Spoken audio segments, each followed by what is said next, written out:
तेलंगाना में एक deputy SP पकड़ा गया है और उसके पास 200 करोड़ की प्रॉपर्टी मिली है। 200 करोड़ तो मिल गई है, बाकी और पता नहीं किसके किसके नाम उसने कर रखा होगा। साले के नाम, बहनोई के नाम, चाचा के नाम, मौसा के नाम, फूफा के नाम, ड्राइवर के नाम, नौकर के नाम, और कितनी प्रॉपर्टी कर रखी होगी अभी उसका कुछ पता नहीं।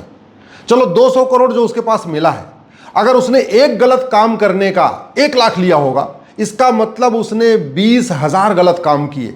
अगर एक अपराधी को छोड़ने का उसने एक लाख रुपए लिया, यानी 20,000 अपराधियों को उसने छोड़ा।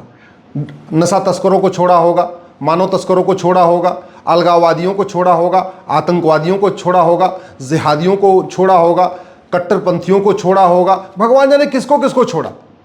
लेकिन अगर ऑन एन एवरेज उसने 1 लाख रुपए लिया है तो 200 करोड़ का मतलब 20,000 अपराधियों को, आतंकवादियों को, अलगाववादियों को, भ्रष्टाचारियों को उसने छोड़ दिया।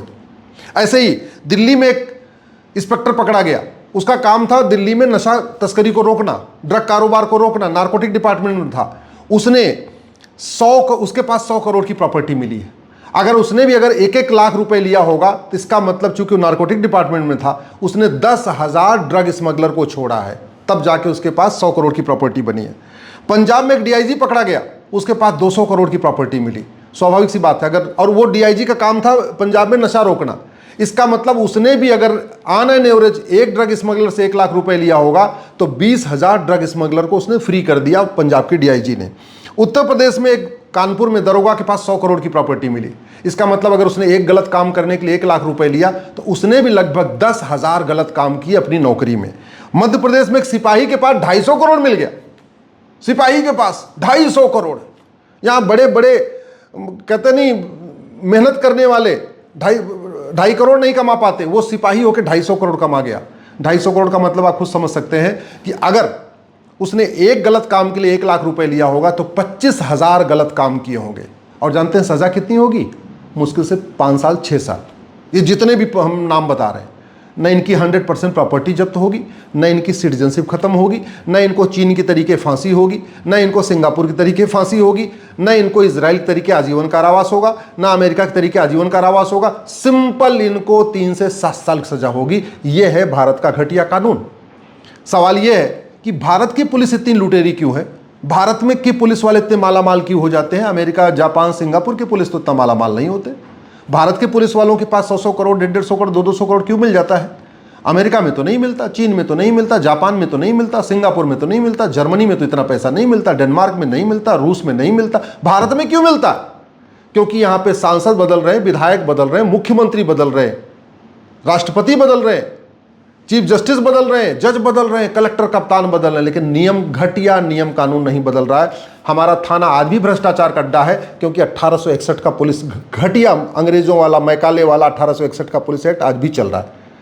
अग्नियान बना लिया, मंगलयान बना लिया, सूर्ययान बना लिया, ब्रह्मोस बना लिया, पृथ्वी बना लिया, अग्नि मिसाइल बना लिया, लेकिन हमने 1861 का एक घटिया पुलिस एक्ट बदल के एक यूनिफॉर्म पुलिस कोड लागू नहीं किया, पुलिस चार्टर लागू नहीं किया, पुलिस की रोल्स रिस्पॉन्सिबिलिटी हमने अकाउंटेबिलिटी फिक्स नहीं किया, और गलत काम करने वालों को कठोर दंड की व्यवस्था नहीं किया। ये भ्रष्टाचार अनलॉफुल एक्टिविटी है, लेकिन और हमारे पास अनलॉफुल एक्टिविटी से निपटने के लिए कानून है, जिसको अनलॉफुल एक्टिविटी एक्ट कहते हैं। 1967 बना था। इसमें हमने लिखा ही नहीं है कि हाँ भ्रष्टाचार अनलॉफुल एक्टिविटी, इसका मतलब भ्रष्टाचार लॉफुल एक्टिविटी है। यह है इस देश का घटिया कानून। भ्रष्टाचार से हमारी राष्ट्र की सुरक्षा के लिए खतरा है, क्योंकि ये जितने भ्रष्टाचारी होते हैं ये घुसपैठियों की मदद करते हैं, घुसपैठियों का कागज बनाते हैं, आतंकवादियों की मदद करते हैं, अलगाववादियों की मदद करते हैं, ये पैसा लेके माओवादियों, नक्सलियों की मदद करते हैं, ये पैसा लेके ड्रग कारोबार कराते हैं, जिसके कारण हमारी यंग जनरेशन बर्बाद हो रही है, हमारा धन और धर्म बर्बाद हो रहा है। जो हमारी राष्ट्र की सुरक्षा के लिए खतरा है, उससे निपटने के लिए हमारे पास नेशनल सिक्योरिटी एक्ट है, लेकिन इसमें भी हमने आज तक लिखा ही नहीं है कि हाँ भ्रष्टाचार हमारी राष्ट्र की सुरक्षा के लिए खतरा है, इसलिए भ्रष्टाचारियों के खिलाफ और उनके मददगारों पर ऐसे लगता नहीं। हमने प्रिवेंशन ऑफ करप्शन और 1988 का बना रखा है, आज तक इसको नहीं बदला। हम कानून बनाते समय देखते ही नहीं है कि चीन में कौन सा कानून है, जापान में कौन सा कानून है, सिंगापुर में क्या चल रहा है। अरे भारत में इतना भ्रष्टाचार है क्यों? क्योंकि इंसान भगवान से डरता है, शैतान नहीं। भ्रष्टाचारी भगवान से नहीं डरते। कानून घटिया इसलिए राम मंदिर में चोरी हो गई, कानून घटिया इसलिए हमारे मठ मंदिरों की मूर्तियां गायब हो जाती हैं। हम इस 1988 के घटिया प्रिवेंशन ऑफ करप्शन को क्यों नहीं बदल रहे? जैसे चीन में भ्रष्टाचारियों को फांसी होती है, ऐसा कानून क्यों नहीं बना रहे? हमारे पास बेनामी प्रॉपर्टी एक्ट है, लेकिन हमने इसको आज तक बदला नहीं। दुनिया के कई देशों में बेनामी प्रॉपर्टी, बेनामी लेन देन पे आजीवन कारावास फांसी होती है। हमारा घटिया कानून ऐसा 3 से 7 साल सजा होगी। हमने ऑर्गेनाइज क्राइम से निपटने के लिए मकोका बनाया, महाराष्ट्र में मकोका, गुजरात में गुजकोका, अलग अलग राज्यों ने कानून बना रखा है, लेकिन उसमें लिखा ही नहीं है कि हाँ भ्रष्टाचार ऑर्गेनाइज क्राइम है, घूसखोरी, कमीशनखोरी, दलाली ऑर्गेनाइज क्राइम है। हमने कहीं लिखा ही नहीं। हमने मनी लॉन्ड्रिंग के लिए 2002 में कानून बनाया। दुनिया के कई देशों में हवाला कारोबारियों को फांसी होती है, हमने नहीं बनाया। हमने कानून वही चल रहा है, 3 से 7 साल सजा। ऐसे लगता है किसी ने बता दिया भैया 3 से 7 साल रहना चाहिए, बस इससे ऊपर होना नहीं चाहिए। इसलिए घूसखोरी 3 से 7 साल, कमीशनखोरी 3 से 7 साल, दलाली 3 से 7 साल, हवालाबाजी 3 से 7 साल, कबूतरबाजी 3 से 7 साल, जितने अपराध सब में 3 से 7 साल। इस 7 के ऊपर जा ही नहीं रहे। हमने ब्लैक मनी एक्ट बनाया, लेकिन इसमें भी वही 3 से 7 साल। चीन में फांसी होती है, सिंगापुर में फांसी होती है, लेकिन हमारे यहाँ नहीं, 3 से 7 साल।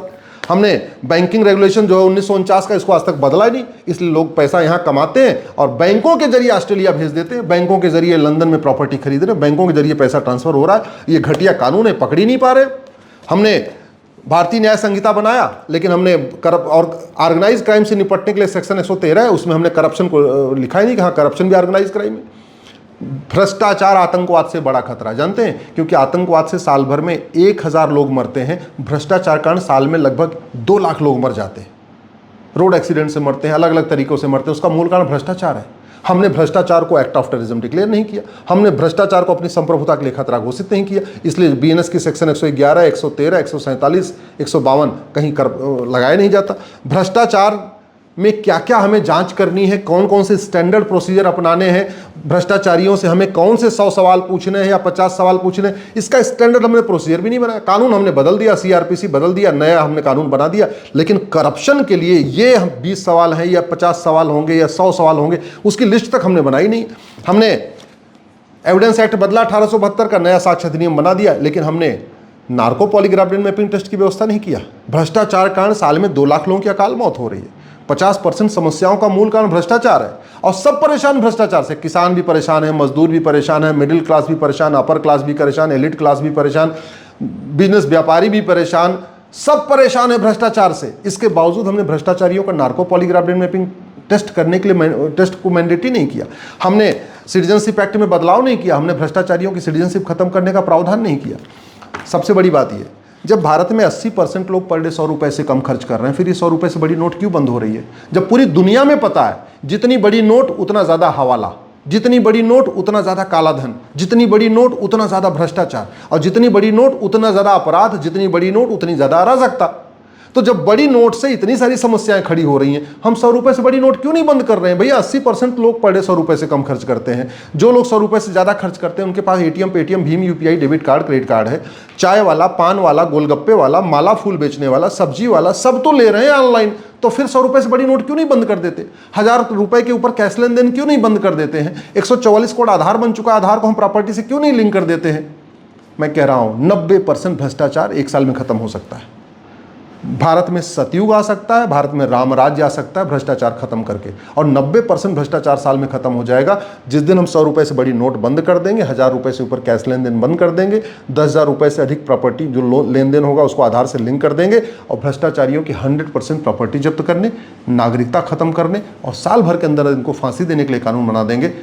पुलिस डिपार्टमेंट में भ्रष्टाचार मुक्त, थाना भी भ्रष्टाचार मुक्त, तहसील भी भ्रष्टाचार मुक्त, जिला भी भ्रष्टाचार मुक्त। न हवलदार पैसा मांगेंगे, न थानेदार पैसा मांगेंगे, न तहसीलदार पैसा मांगेंगे, न लेखपाल पैसा मांगेंगे, न पटवारी पैसा मांगेंगे, कोई पैसा नहीं मांगेगा, और भ्रष्टाचार खत्म हो जाएगा। खनन कारोबार, अवैध खनन जो कर चली, बालू का खनन, कोयला का खनन, सब अवैध खनन चल रहा है, ये सब रुक जाएगा। अपहरण फिरौती रुक जाएगी, भ्रष्टाचार खत्म हो जाएगा, ड्रग कारोबार रुक जाएगा, भ्रष्टाचार खत्म हो जाएगा, देश सुरक्षित हो जाएगा।